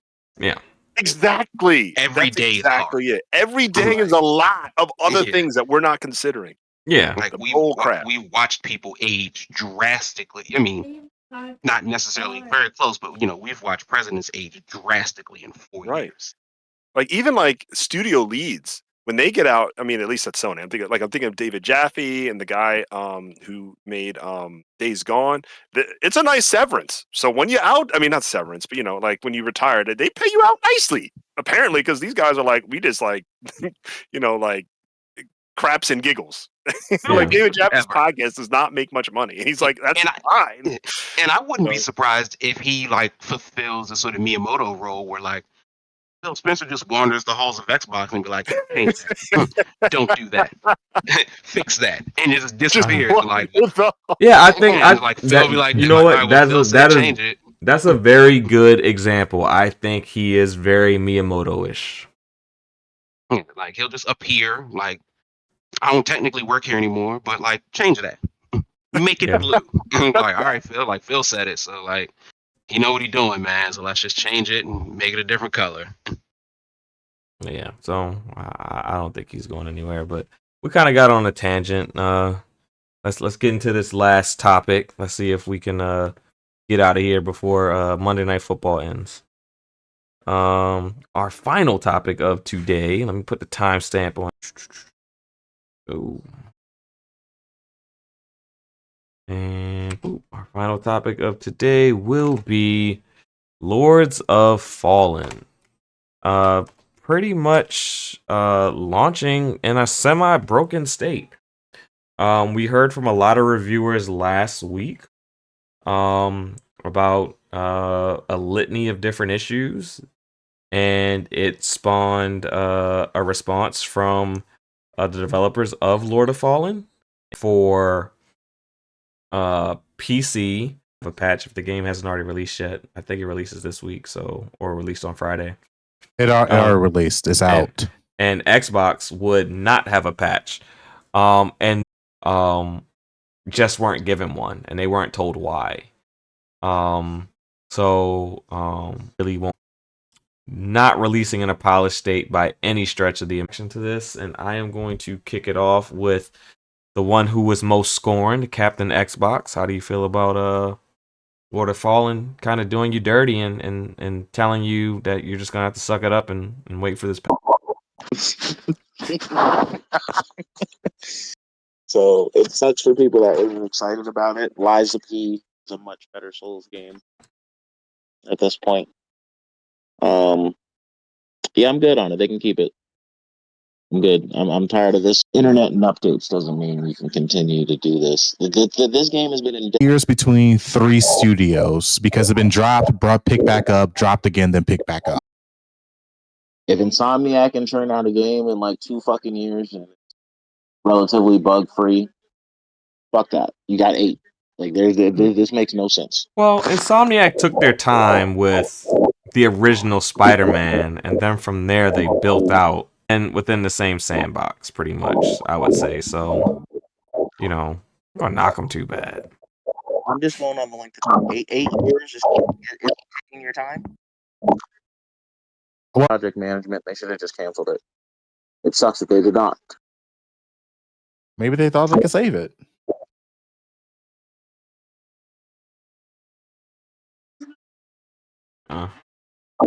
So, yeah, that does sound like a situation. I don't know why so many people picked up that. I could talk about that a little bit. I mean, Well, that a lot of people said, love the lore of it. I know about that. But put off the Kofi since he has some insight he wants to give onto this. Well, I'll say this: like, I don't dive into all of the Souls games because I've noticed anytime I actually focus on a Souls game, it becomes this unhealthy obsession. And so I try to pick my Souls games very carefully because I know everything else gets pushed to the side. I just get obsessed with leveling up, obsessed with my build, obsessed with what I want to do with my character. So, in July, it was a big hit, all those good things. But what I noticed when I was playing with the Rim in October, hey, we're going to Lords. Have you seen the Lords of the Fallen? So I started to look it up. I'm like, all right, let's see if I should enemies. You may not even see them unless you're holding up the thing. It's 2-player co-op. It's Lantern. The lantern. It's got 2-player co-op. You can play the entire campaign with one other foe. I know that like I was playing with like maybe a rotation of like I met like 25 different players on Remnant 2. I would say 3 out of 4 of them were like, we're doing it day one. This is it. I mean, you're like, you want to do on one last run? Like, I'm not playing Remnant until the DLC come out, ready to do it. And they didn't buy it because of the bugs on PS5. They literally like, well, it's so bad right now. I'm just going to stick with Remnant. That's a dropped ball. Okay, you were about to like take, in my assumption, a large percentage of active Remnant 2 players that were up in, like even cutscenes are choppy. So to me, it looks like if it was good and they, those, obviously the dev got passed around or different devs developed on. If they had gotten this and it sold 1 million, right? So that respect to them. But all I know is Lords of the Fallen was the talk. Okay, Lords of the Fallen. That's all I was hearing for like 2 months straight. So apparently what they showed, like what they pretended was real gameplay, was something else. Something really, they could have made a lot of money, and now I don't think they're going to make that much until later if they can somehow redeem themselves. I don't know. I don't know if gamers will be so forgiving to this particular game, but we'll see. Yeah. I think it's a little disappointing. The situation we had with Pokemon Play, and of course, it isn't. I shouldn't have to wait for a day one patch, or for Xbox players when we get to it patch. So it services, but maybe not. Who knows? But when Liza P is out here, that seems to work fine. I understand people's frustration with it. I have no affinity, terribly interested in it. I think this is my first time knowing at all that it's a Souls-like game completely. Like, I have no sense of this game whatsoever.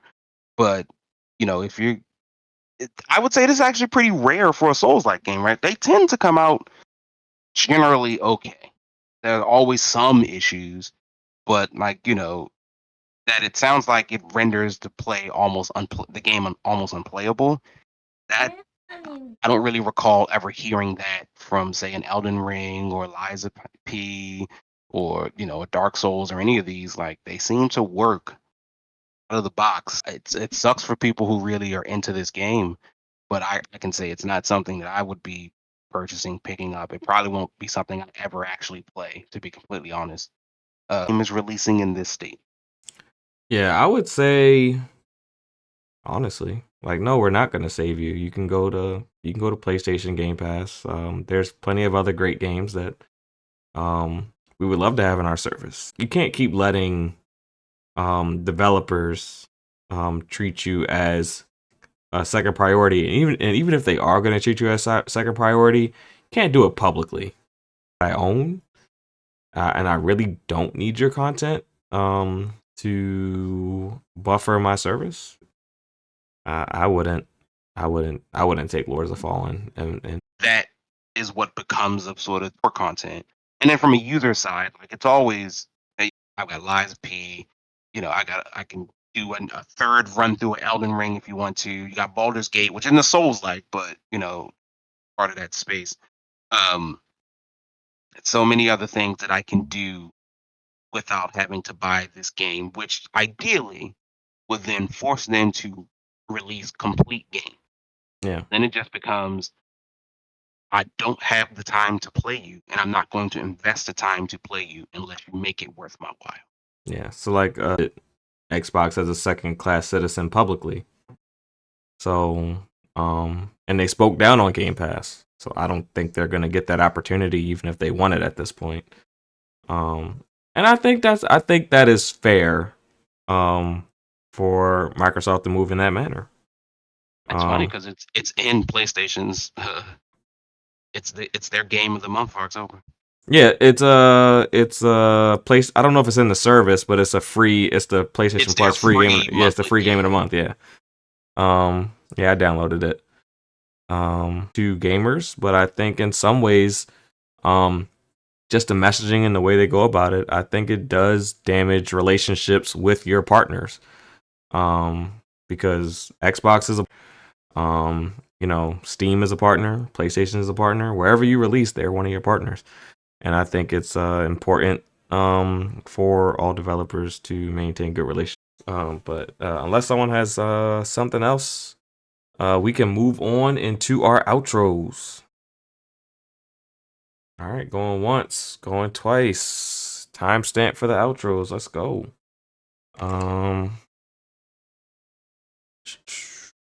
Guys, forgive me. We can kick off the outros. Yes, well, it's good to be back and recovering from the shadow realm of sickness. If you guys want to look for me, all you guys can find me here on YouTube. Just type in Nappy Senshi on Twitter. I have other controllers I have to look forward to. GameSir's new Cyclone controller. I do have the second one. It hasn't come in the mail yet. This is their controller for PC, Nintendo Switch, iOS, and Android. This is their other Hall Effect joystick, low input latency controller they have released. Its review. Another Hall Effect. Got to collect all the Hall Effect joystick controllers. Got to have them all. Yeah, he loves that Hall Effect stuff. So no stick drift. Yeah. I think we could all use that. I'm glad that it's becoming more prevalent in the industry. Guys, as usual, you can catch me at creative_Kofi on Twitter. I do need to give a quick shout out to Bloody Knuckles, the JRPG Xbox fan legend, who is starting his new podcast again. Wait, Jube, are you on that cast with me? Is Jube not here? Saturday. Okay, yeah, which is going to be Saturday mornings at 11. I don't know how I'll be able to be there on Saturdays, but shout out to Bloody Knuckles. Japanese entertainment, but not just Japanese entertainment. I think he's also doing some Korean drama entertainment. Hey, Jube, and then, of course, you can get you on the Saltiest Gaming Podcast on Thursdays at 9:30 p.m. Eastern. But for me, there's not really much else left for me this year. I ended up getting Front Mission for PS5 on physical, which will be coming in December. There's a really cool horror turn-based game coming out in December. Nappy, put it on your list. It is called the Thaumaturge or Thaumaturge. And the demo, I think access to the demo just ended today, but it comes out in December on Steam. I am very, very interested. So that might be the turn-based RPG I use to replace Decapolice, because level 5 is tripping, and they act like their new game has come out in 2023, and it's definitely not. It's basically November. So there's that, and then of course I'm playing East, and I'll finish Armored Core, so it's going to be a busy last stretch. And of course, Star Ocean, me and Zero are going to be very excited to finally jump into Star Ocean, so it's going to be a great time. All right. Quickly, Kofi, you didn't get, or did anybody get Eternites? Oh, I was about to get it, but I didn't. it just squeezed out everything else I was gonna work. Gotcha. Okay. Yeah, it's on the list, but I didn't get it. All right. It's on sale actually right now. Nappy. Oh, not Nappy. Zero. Where can people find you? And more importantly, where can they find us?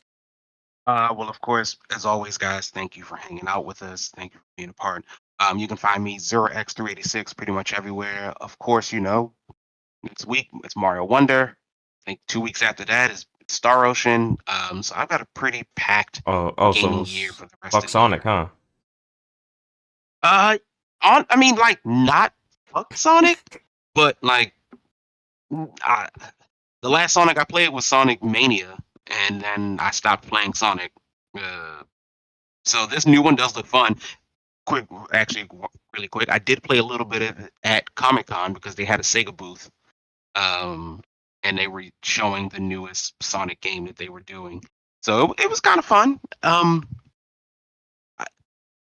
I won't be buying that game. I got no beef with Sonic. I just won't be buying that game. Clearly Mario You're has hilarious. won. Yeah, we know what time it is. Like clearly Mario has won here. So Sonic, I will see you in the Olympic Games with Mario for there. But of course, damn. more importantly than anything else of that, you can find us, the Vitamin G Podcast, pretty much everywhere you listen to your favorite podcasts, and hopefully we are one of them. Give us a like, give us a comment, give us a subscribe. We're at Google, Apple, Podbean, YouTube. Like, just check us out, guys. Like, as I always say, we appreciate that you listen to us because you could be listening to anybody else. So thank you, and talk to you next time. All right. And with that being said, I just want to remind you guys that all of our links are in the description below. If you like the show, please like, share, subscribe. Can't emphasize that anymore. And I just want to thank you guys for coming out and getting your weekly dose of that vitamin G. We are out. Peace. Peace. So. Looking in, and I wanna be back on the inside. I don't wanna be left on the outside, all alone. Vitamin J, got what you need. Vitamin J, got All what you need. alone. Vitamin J. Ay. You rockin' with beasts, discussing the heat in the streets. Take over the west and the east. I got what you need, a dose of this vitamin J. You rockin' with beasts, discussing the heat in the streets. Take over the west and the east. I got what you need, a dose of this vitamin J. You rockin' with beasts, discussing the heat in the streets. Take over the west and the east. I got what you need, a dose of this vitamin J. Rockin' with beasts, discussing the heat in the streets. I got what you need, a dose of this vitamin J. You rockin' with beasts, discussing the heat in the streets. I got what you need, a dose of this vitamin J. You rockin' with beasts, discussing the heat in the streets. Take over the west and the east. I got what you need, a dose of this vitamin J. Vitamin J. Vitamin J. Got what you need. I'm on the outside, Got what you looking need. in, and I wanna be back on the inside. I don't wanna be left on the outside, all alone. Vitamin J. Got what you need. Vitamin J. Got what you need. All Vitamin alone. J. Discussing that heat in the street. Hey, we got just what you need on Vitamin J. You rockin' with beasts, discussing the heat in the streets. Take over the west and the east. I got what you need, a dose of this vitamin J. You rockin' with beasts, discussing the heat in the streets. Take over the west and the east. I got what you need, a dose of this vitamin J. You rockin' with beasts, discussing the heat in the streets. Take over the west and the east. I got what you need, a dose of this vitamin J. Rockin' with beasts, discussing the heat in the streets. I got what you need, a dose of this vitamin J. You rockin' with beasts, discussing the heat in the streets. Got what you need, a dose of this vitamin J. You rockin' with beasts, discussing the heat in the streets. Take over the west and the east. I got what you need, a dose of this vitamin J. Vitamin J.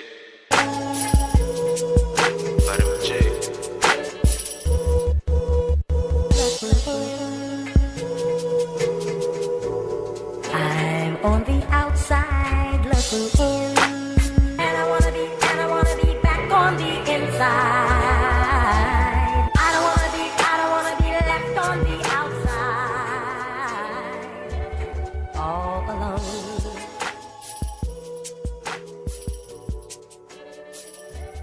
All alone.